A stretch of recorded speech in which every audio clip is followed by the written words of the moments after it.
What's up, everybody? So this video is going to be a little bit different. I'm actually taking you guys on a field trip today.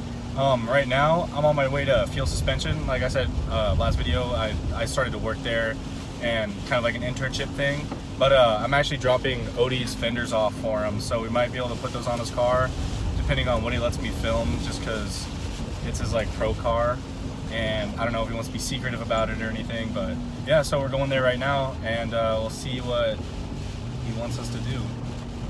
Also, another thing, after this, I'm going to be trying to go over to see my car so I can give you guys an update on the roll cage, and possibly try to install my new fuel pump and kind of go over how I'm going to do the fuel system. It's like pouring rain outside right now, so I'm probably not going to do the whole fuel system thing right now. I'm just going to put the fuel pump in because that's not too difficult.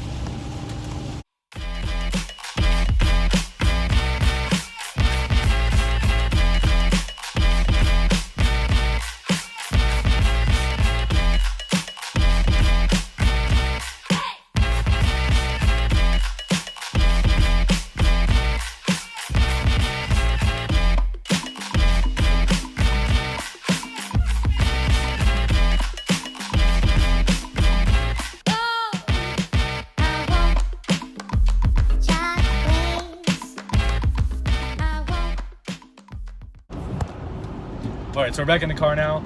I didn't want to like bother him too much about trying to make a video on like how to mount over fenders, so I just time-lapsed it. But now we're on our way to John's house so we can go check up on the cage. It's starting to clear up a little bit, so I might try to install the fuel pump, but I was kind of second-guessing on if I really wanted to or not, because it's like pouring, or it was pouring rain. But yeah, I guess we'll see when we get there. Alright, so we're at John's house now. I feel like I haven't seen this car in forever, but let me show you guys exactly what they have done so far. So it's kind of dark, so I have the light on the phone, but basically they have the main hoop in. They took a lot of time bending it, so it pretty much touches the chassis all the way around to keep everything like nice and sturdy. And then they started getting the shape for the boxes done at the bottom where they're going to mount up to. And then they also have the A-pillars bent up. Let me actually grab one. Show you guys.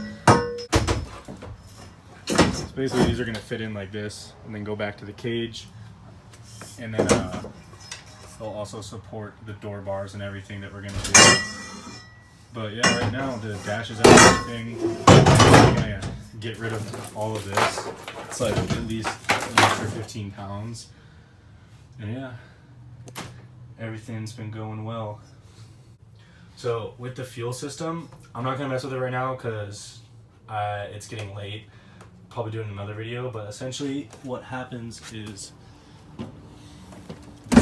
Alright, so you can see down here it tees off somewhere under the car, and these are the fuel lines coming out for the port and direct injection, and then one goes to the other side of the car too, or the other side of the engine. But basically I'm going to take one line and go under where the fuel tank is and cut it and weld it off so nothing can come out of the fuel tank, and then I'm going to route it up with some hose like this up back to the top as a return line, and then it will basically work as a send and return system just like the LS does. It is the next day. I totally forgot to film an outro, and I realized that I only had like 3 minutes of footage for you guys, so I'm just going to continue it on till today, and basically we're just going to be working on the engine.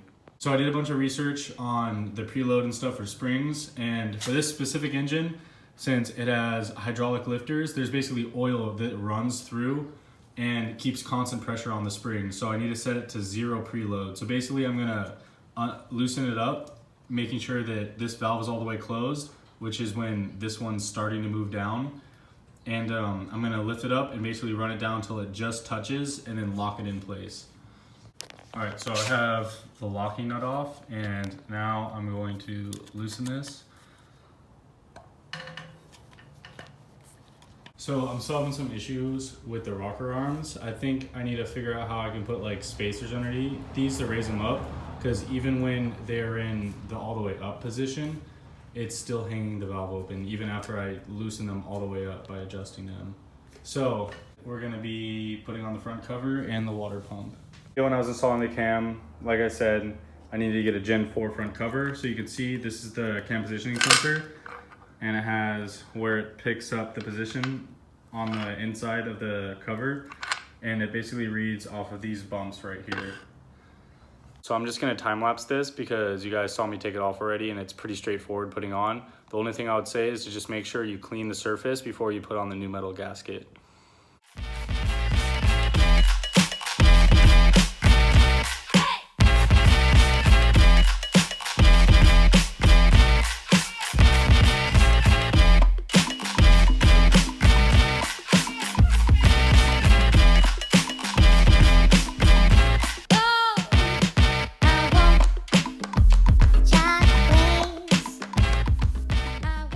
So I found out I need new water pump gaskets. Kind of forgot about that.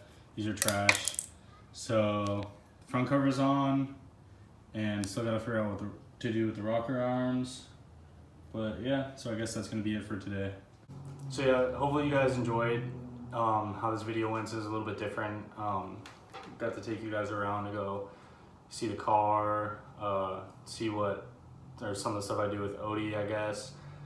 But yeah, so if you enjoyed the video, make sure to leave a like. If you have any questions, go ahead and comment down below or just message me on Instagram.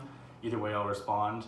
But yeah, thank you guys. I recently hit 100 subscribers, which again, it's not that much, but everything's progressing, so I'm happy with that and I want to say thanks. So yeah, all right, I'll see you guys next time.